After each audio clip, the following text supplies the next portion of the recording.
Sing iso lho, sing gawe urip kuwi adil. Petruk diparingi daya kekuatan, mungsuh Gatotkaca Antarjantasena, Petruk menang. Lho, apa ora gleleng. Mongko di-streaming lho. Wong sak Indonesia ngerti nek Petruk menang karo Baladewa. Gleling kowe, Truk. Oh iya, Gong. Nek ketoke ora mungkin. Oh, gedheke ati ning terus ngembleke sak kayange. Aku sampe ngomong kok. Piye? Aku sih rada deg-degan nih. Ngene wae, wah jan angel ngandani kowe iki. Ngene wae. Iki gandeng aku ki wong nek omong kleru-kleru. Heeh. Engko nek sapa wae tekan ngarepamu dijak guneman apik-apik. Iya. Nek jak guneman apik-apik ngeyel tetep wangkal arep nyekel kowe. Kowe mengkari jawel aku terus. Wah sikate. Sik. Ki omongane Bagong apa omongane Prewangan? Bagong. Tenan lho iki. Tenan yakin. Sumpah. Sumpah. Wis jawel aku. Kowe nanti aku ning nggonimu. Aku mergane ra tau iso omong-omongan aku wong iki brangasan. Heeh. Tanpa omong-omongan pukul dulu urusan belakang biasanya ngono kuwi aku kira. Ning nek iki kowe sing ngomong-omongan, heeh. Nek ngayal jawel aku asik kate. Tenan, Gong. Tenan. Hah, seneng aku. Ndek kanca adi lanang seneng wis aku marem aku wani. Ah, gene ora ora njaluk pambiyantuku. Wis kene. Jawel aku. Ya, ora minggat lho. Ora. Aku nang kene nganti esuk-esuk golekan. Ya. Aku nang kene aja kuwatan. Ya. Ngono. Bres. Wah. Kaya omongan. No. Sampeyan aja nyekel kula. Aja nyekel Petruk. Ono wong Islam muni. Iya, Petruk. Sampeyan kene dilekno mboten nek kono muni. Ora. Tanganmu mburi langsung jawel aku. Oh, bres. Oh iya. Ya, mantep aku, mantep kudu mantep. Set bres. Ya. Bres ki nonyo apa udan? Wis semane. Bres ki ya bresno. Oh ya. Iki tenan lho kok tak percaya. Heeh wis to. Nek tekane tak jae rembugan apik-apik. Pokoke angel jar rembugan jawel aku. Tonyo kabeh, Truk. Ya, wah seneng aku. Seneng wae. Mengkari omong ra seneng ora.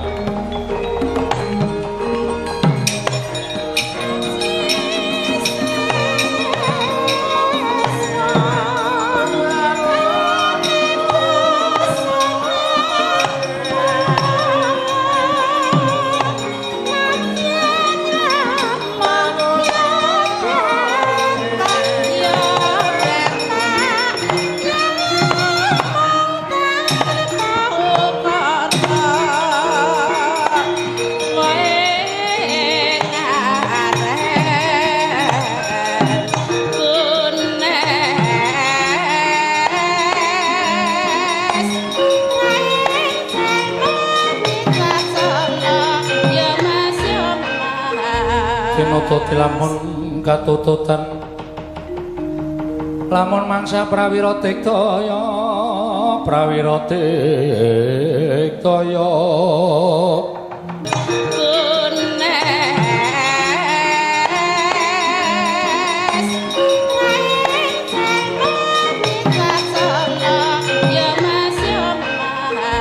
Pinototi lamun katututan lamun mangsa prawira tiktaya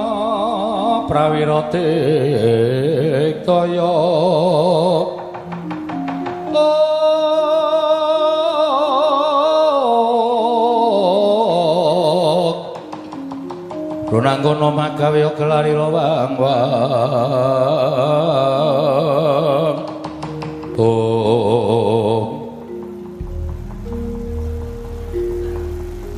Antarjantasena takoni rasah wedi ya ditetek-teteke atine heeh ora minggat lho ora jawel bres ya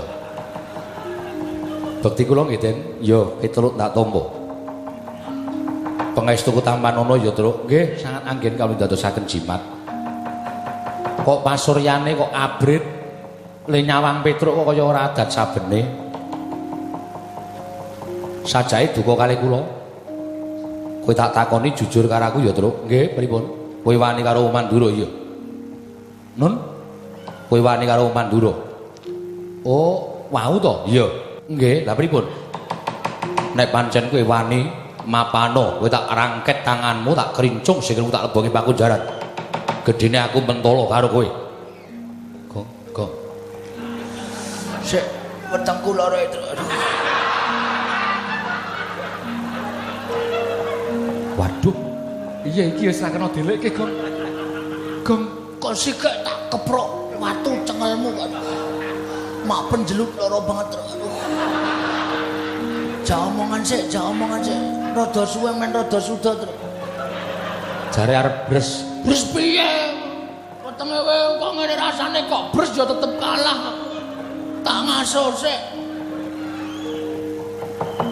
Nuwun sewu kula wantun menika kok mboten wantun Mandura mboten, Ndara.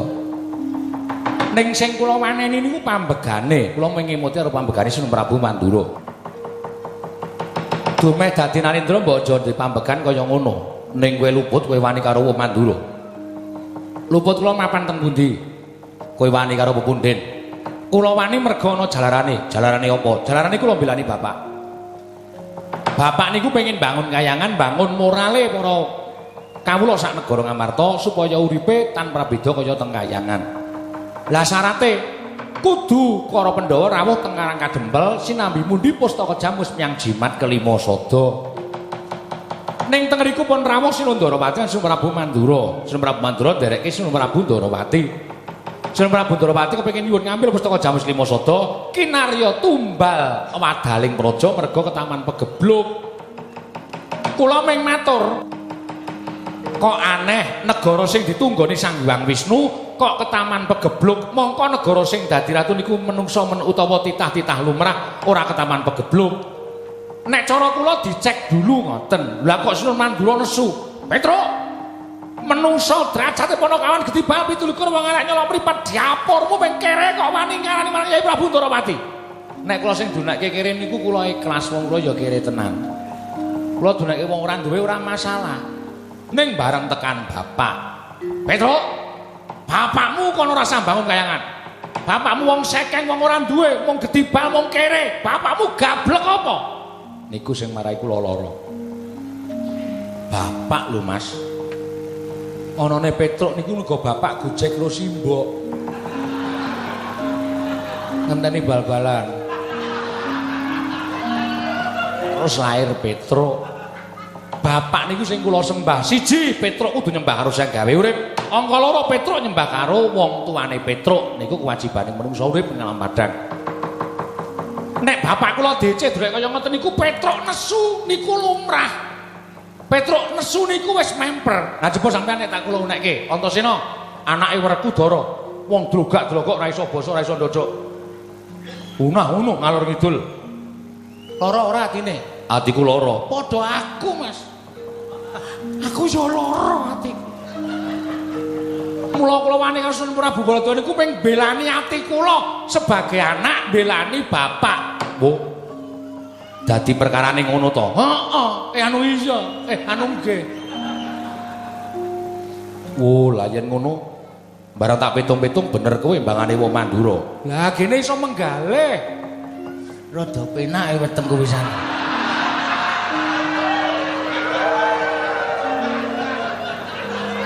Mari, Gong. Mari. Ngentot aku. Ora krungu apa kowe? Ora. Karang tak ciutke. Ngono kok diciutke. Kadang kalau tak ciutke malah slender. Ngawur. Untung kowe rung tak cekel, Truk. Nek aku nyekel karo kowe aku dosa. Wah mesti kok ya jenengan ya nuwun sewu. Nek waton iso terus anakmu kae dineng-nengi sik, Truk. Lho ya semen kowe kok ngurusi ora. Ngoten. Wah. Yen ngono malah kowe diancam uripmu karo kakang-kakangku, Truk. Lho, sinten mawon? Yen aku ngono tok elekke isih kena. Ning nek kakang karo Kakang Torjo kae dilekke sok ora kena. Kumangka ya goleki kowe arep mateni kowe. Duh kok migren ta iki? Migren, gek beleken, gek flu, gek pilek. Gek kon bajul raimu apa piye?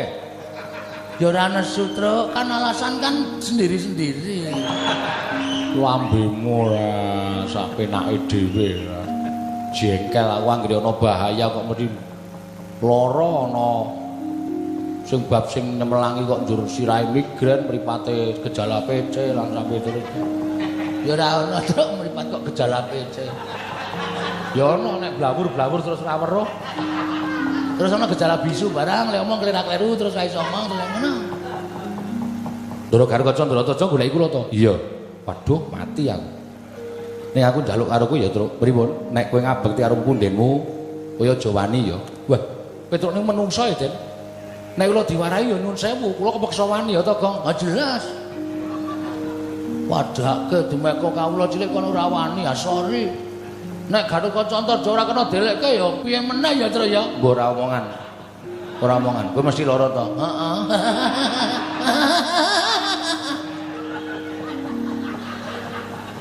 Tak bajul sepatu modar kowe. Alah kowe sepatuku kok. Sepatumu apa sedeng po? Heeh, ketok kuwi sepatu 7.000, pakune entek 12.000 kowe. Balake lho. Iya. Ning aku njaluk karo kowe ya terus pripun? Nek kowe dikapak-kapake aja bales. Waduh, nek kula lara tak tambani. Nek kula mati tak uripke. Kuwi lho. Nganggo napa? Banyu sungut kowe iki. Iki nek tak peres metu banyune, tak tambani nggo wong lara, nggo nguripke wong tekane mati urung winansi iso kelakon. Kuwi lha kene Gong ana sungut ampuh. Ngono wae. Piye? Bangane sampean wirawiri ditetel mawon. Ya, Truk? Penak malahin. Iki padake templekan ngono piye? Iki saka kono wis ana, Gong. Oh, tak kira nek templek anu ya variasi tak kira. Variasi jenggulmu mlocot kuwi ora. Variasi. Padake pelek wae. Zaman saiki kan akeh variasi to. Ha iya. Ha terus wis ngono wae nek kowe diapak-apake, kowe tak tambani nek kowe mati tak uripke. Oh nggih, manut-manut kula ora entuk males ora. Manut yo Gong. Heeh, ning lara iki. Ora masalah. Duripke kok. Wis ngono yo Gong. Truk aku tak ambles bumi. Lho sik. Ki aneh meneh sampeyan. Sampeyan arep nambani aku arep nguripi aku kok ambles bumi iki lek kumundang piye? Iki kira iso ambles bumi. Bagong kok gedhuk lemah ping 3 aku jedul. Oh, ngoten. Iya. Tenan lho? Oke. Wis ngono ya.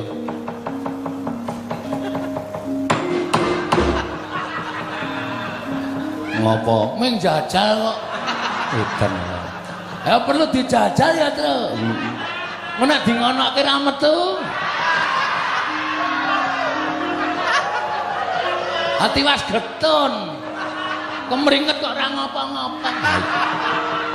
Lambene ra. Aku kulina ngono kuwi.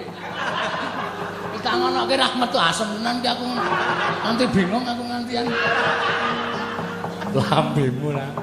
Lho karo kaca kok. Endi? Siap-siap. Heeh, kae lho ning dhuwur kae. Tunggu kene, Tru ya.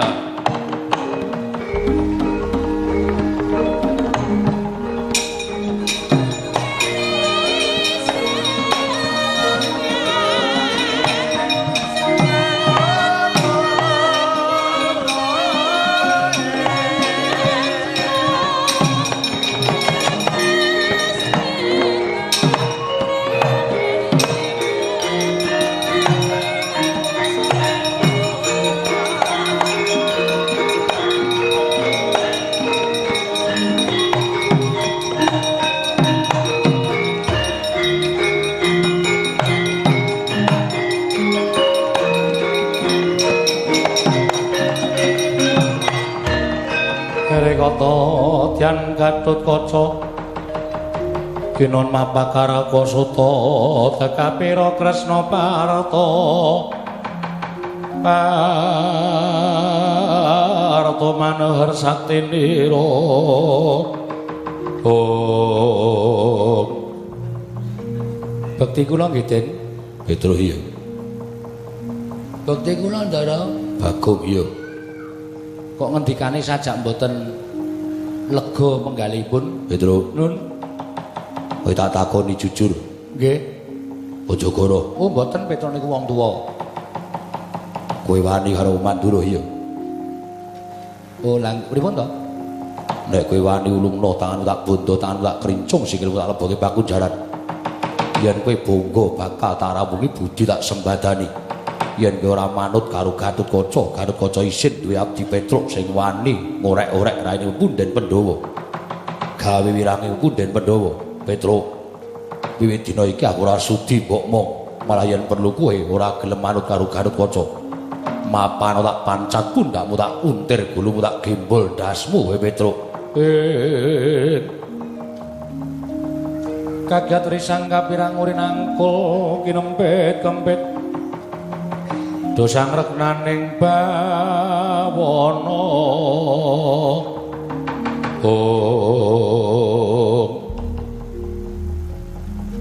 kula ngertos kok Den, kula ngertos kaya ngapa winange Ndara Gatotkaca nek duwe abdi kaya Petruk sing ora ngabekti karo pepunden sing mengisane ngorek-orek pasuryaning para pepunden gawe wirang. Kula niku sadar ning Petruk niku menungsa nek iso mbok dikandhani wong Petruk niku duwe akal budi, duwe pikiran. Tur Petruk ora mati rasane. Dadi nek Petruk dikandhani niku mestine upama dikandhani dicontoni sak ora-orane Petruk niku mesti iso manut, iso bangun miturut. Ora kok njur luput sithik kok panjenengan mentolo arep mateni karo Petruk niku njur dasare napa kula tak takon. Dasar panjenengan napa? Ming merga mbelani pepunden sampean Ndara Baladewa terus sampean mentolo ajeng mateni karo Petruk, tembung sampean sing lara teng ati. Ngapa ya, Truk? Menengok. Tembung sampean sing lara teng ati. Petruk, ora manut karo aku. Tak pancat pundakmu, tak untir gurumu, tak gembol dasmu. Mbok gembol liyane. Gembol kok ndas. Lara teng ati, Den. Lara saestu. Lha niku ngetutke sampean wit kuncung nganti gelong, wit jabang nganti caprang. Jaman sampean dijedi teng Kawacandra di muka niku ora ana pepunden sing ngetutke bapak sampean ora ngetutke Petruk sing ngetutke. Ming betake kula niku dasar kula mung tresna. Ming tresna karo sampean. Pepunden kula Ndara Werkudara duwe momongan mongko ya kaya ngono kanane bsyah kaya ngapa tresnane Petruk karo Ndara Gatotkaca. Ora kaya sadekacan iki. Oh sampean mentolo karo Petruk tak untir gulumu. Ya ora teng ati. Aku kok lara-lara ya, Tru. Atine lara, Den. Bapakmu lho, bapakmu. Ndara Werkudara niku wong kau wong dosa. Wong sing wani mateni sapa mawon mongko wong kejem nika Ndara Werkudara. Nek luput, pancen luput tumrap negara mesti dipateni. Ning Petruk niku momong bapakmu niku ora tau kok nyuwara kasar karo Petruk, luwe-luwe nyenggol Petruk, nglenthek Petruk ora tau. Mbahmu Ndara Pandhu niku ratu sak jagat jaman Pandhu dadi ratu niku ora ana sing wani. Ning Petruk getak Ndara Pandhu bola-bali mergo ajeng kleru pakartine. Ning Ndara Pandhu mboten tau getak karo Petruk. Kok sampean putune kok ming ajeng arep muntir. Iki kula disuarani karo sampean mboten napa-napa Ndara. Lara teng ati. Mboten napa-napa. Mang pateni Petruk. Mang pateni. Angel pijet wae ngranti nek ping mateni Petruk muntir sirahe Petruk. Ning nyawa kula tekan swarga mesti ketemu karo Ndara Pandhu. Terus Ndara Pandhu dangu kalih kula, Petruk. Kowe kok wis mati. Kula le wangsulan atine pun entek.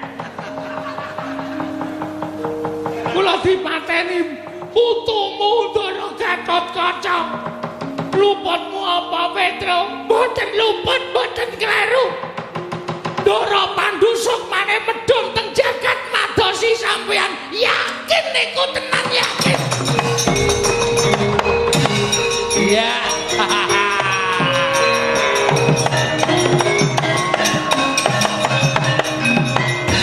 So.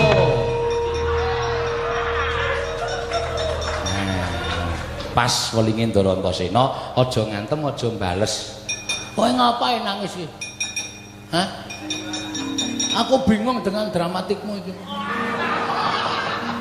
Ayo Ndara Garkaca iki wedi lho. Asem iki kaget aku. Ngerti-ngerti kok meng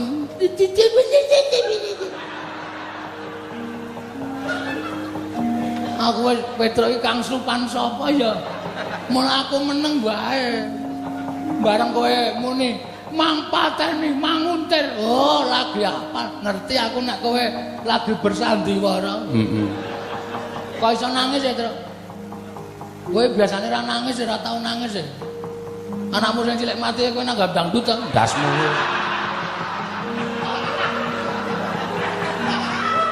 Ora wae, wae aku ngerti kok. Dan nanggap neng Tegalan ta. Nganggo dit layatan ta. Wah purna. Kok saiki kok iso nangis?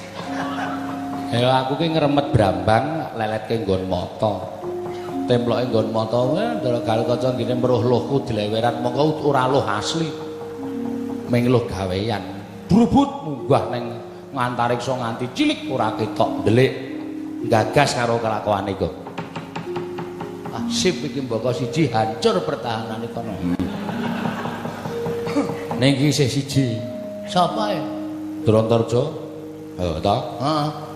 Terus saiki aku tak takon, kowe wis nyambut gawe apa? Mau jawel mau? Jawel sapa? Wong wetengmu lara kok. Weteng ki ditung to? Ya ditung. Wah, jah. Ha iki ming kari Ndara Antarja. Tandang ngono. Aku tak ngaso, mbuh caramu piye kudu Antarja mundur, ora mundur kowe mati ya karepmu, urip ya karepmu. Wis ngono, sayah aku kok. Tru. Rene sik to. Ndara Antarja iki kekuatane nggon apa? Lho kekuatane nggon apa piye? Ndara Antarja ki mbahne iki ratune ula, dewane ula sak jagat. Kowe wani karo Ndara Antarja wadul karo mbahne akon ula sak donya. Bagong goleki Mrutaya. Kowe tengok-tengok parani ula. Mangan parani ula. Turu parani ula. Aku wis nyanding. Ulane mbahne Ndara Antarja, ora ulamu. Beda ya? Medeni ya? Medeni. Werna-werna, ula lareangon, dagrama, demung kebu, saron demung, betul. Demung macan. Kuwi nek nyokot sing jeneng ula sendok iki, Gong. Wah, kuwi sing medeni, Gong. Apa? Heeh, kuwi galak. Kuwi kei bakmi ya kalu. Go goreng ya ula sendok kuwi. Ha iya, sak poroke ora. Tak mut irungmu sisan kok. Gatekke melenceng. Agene nek kowe melenceng ya sak penake nek ana melenceng nesu-nesu ora. Sing serius Tru aku ki gatekke tenan.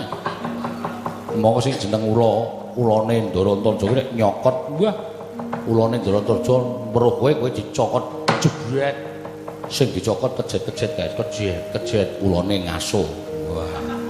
Wis sing dicokot jenggelek meneh, cokot meneh. Yes. Sing dicokot kejet. Sing ulane ngaso tepas-tepas. Sing dicokot meneh cokot meneh. Bola bali. Heeh. Edanane.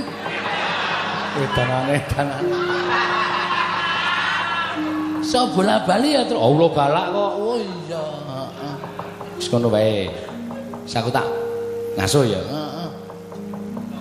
Duh, modal iki. Untuk bagian sing rada ngrekoso iki ya wis men ra masalah. Ketok goleki Petruk lara wae tak keroki adipateni. Mung suwe adipati Ranggalawe. Ayo Antarja, ndih ayo. Ora kesuwen gak jedul, gak rampung perkarane.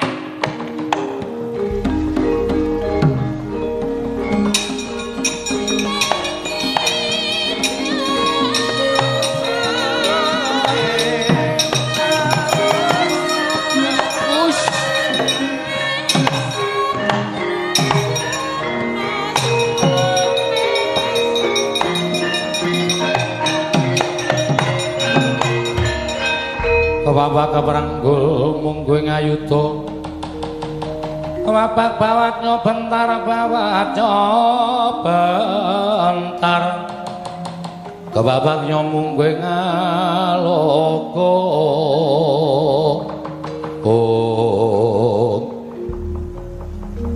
Ndara Antarja? Iya, Bagong. Heeh, nggih. Ajeng napa? Goleki Petruk. Oh, Petruk ngayal kok kandhane. Truk? Sing goleki iki kowe. Wis tau mangan watu urung? Kowe tak kandhani ya goleki aku, kowe omong nek ora ana. Engko ngapusi. Etok-etok men ora ana kuwi takon nandingi Ndara Antarja lho kok goblok iki kowe. Wah, Batra aku nang nganggo ngetak. Anarkis kowe. Ah kowe goblok kebangetan kok. Asem e. Piye? Petra ora ana. Kowe mbudheke Antarja. Aku krungu oleh Purarasanan. Asem e, Truk. Krungu e. Wah. Menawa duadiku wis tak tekak modar. Krungu kowe muni nek kae mau ki apa alasan ngono lho, Bang. Wah, jan kowe iki. Ora ana wong ngomongan apa-apa niku. Kowe ora sagara. Kowe mung karo Petruk. Heeh, anu ya. Petruk nendi? Teng mriko. Kersane arep tak pateni. Jane iki? Iya. Truk? Meng arep dipateni sedhela jare.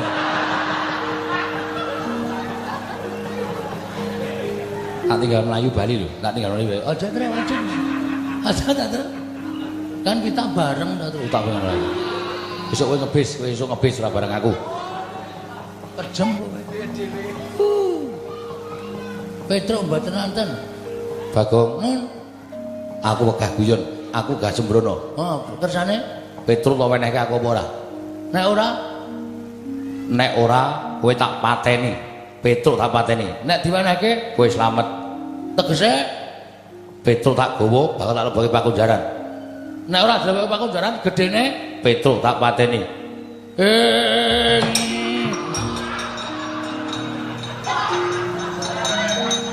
Katri gumulung mangrempaing wadya. Haji!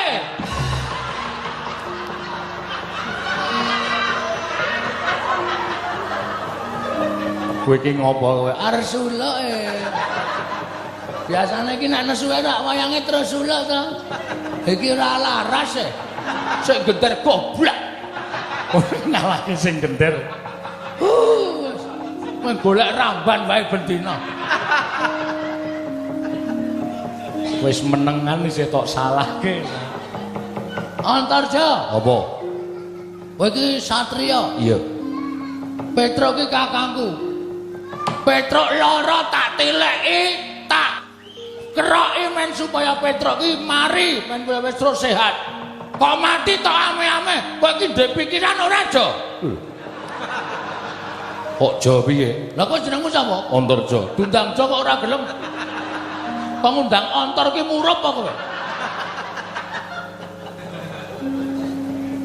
Iya, wis sak karepmu. Sak karepku mungsuh dadak aturan. Piye, mikir Jo?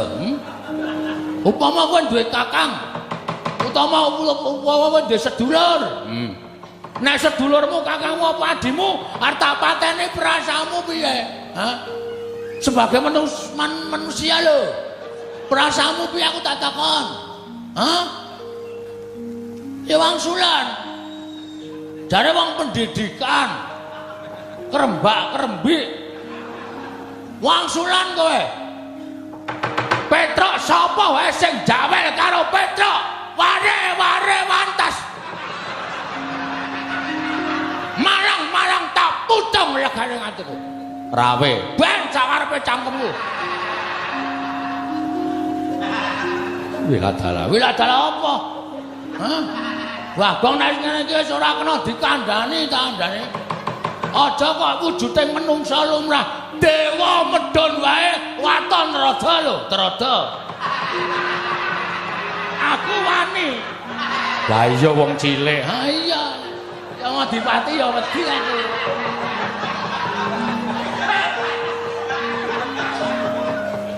Ngene ya kowe. Muni ya. Lho man gayang to man. Pikiran iki man nek ngene iki perlu tak pikirke.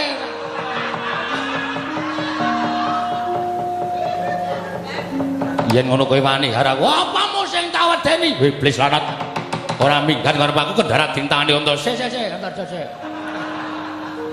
wis tegel tenan arep ngajar aku aku abdimu lho Jo aku abdimu kowe tak momong pirang-pirang taun lah kok arep mentolo karo aku terus kowe arep pamer apa pamer upas sing le menehi karo eyangmu kuwi ya upas ora ayang to jenenge ha apal aku tamake kulite menungsa kulite iso nglothok mati dhewe mati garing ning kowe ngikir Jo aku anak sapa aku anake sapa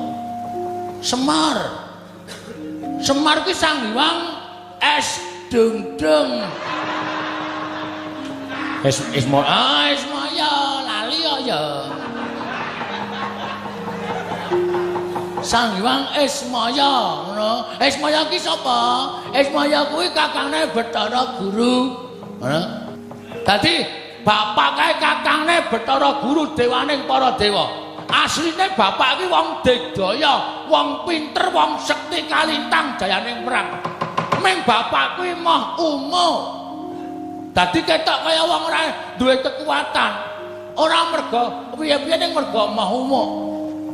Anak-anake Semar ki dinahi Jaya Kawijayan atos sing balung wuleting kulit. Ming aku Petruk Gareng ki ra tau umo. Ora tau pamer. Ora kaya Satya kang ngene, pecah dadamu, tunggang tak tung ora ngono. Hah? Mergo aku gandrung katentreman, ning nek kowe nantang karo Bagong, kowe pengen weruh karyasaning Bagong, hari ini kamu akan melihat. Hari ini kamu akan tahu bagaimana apa yang perlu dicatat. Harus membeli sabun. Nek ora tak bandem cilaka cah. Larung ora. Ngono aja dadi kowe aja watone iso ngucap. Arep weruh kowe, arep weruh.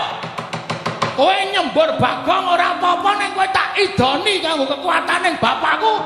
Ora kena penyakit kadas kurap batal jamur aja tutang Bagong kowe.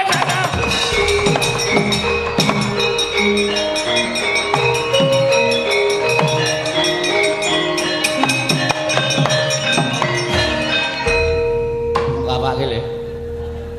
Aku ki mung tawa obat kok mlayu. Aku yang gumun itu. Aku ra ya bangane ora Bagong suwe ra tawa obat. Heeh. Nek malam Jumat Kliwon ning Parangkusuma, ha iya. Gelar karpet kae monggo-monggo. Dipun buktekaken menawi panjenengan boten mantun mangke arta wangsul saking 10.000 dados kali 10.000. Menika saged mantunaken gatal jamur kadas kurang panulan sawiturutipun koreng-koreng wonten ing kaki. Aku iki ketonco leh kuwama. Saking entek kata-kataku aku mung waton omong metune kuwi. Lah kok Antarja mlayu. Nek ndi wonge? Ngeleng ki. Oh. Tak uyuane ya. Aja. Engko nek jedul kaya gangsir wae jedul ora. Antarja ki satriya ya mung wadake gangsir ora. Nek cuma plupuk-plupuk. Mumpung rot iki pesing banget wis men ra aja to. Kok kowe wae? Oh, dengkulmu kuwi. Aku ngopo? Kowe tak uyuhi. Lho. Luputku apa ya, Gong kok iki? Aku lagi pengen nguyu kowe. Kok kepengin ora. Wah, jan wis 3 entek. Ayo nyambut gawe iki ngene iki. Ha iya. Ora ngrekoso tur gayeng. Heeh. Ora nggo perang barang, ora nggo perang barang. Iki akeh sing meri lho truk ngene iki. Heeh. Nek dadi tonton kanca-kanca dalang ngono kok gayeng. Ngono kuwi karo lunga. Ha iya. Ngono kuwi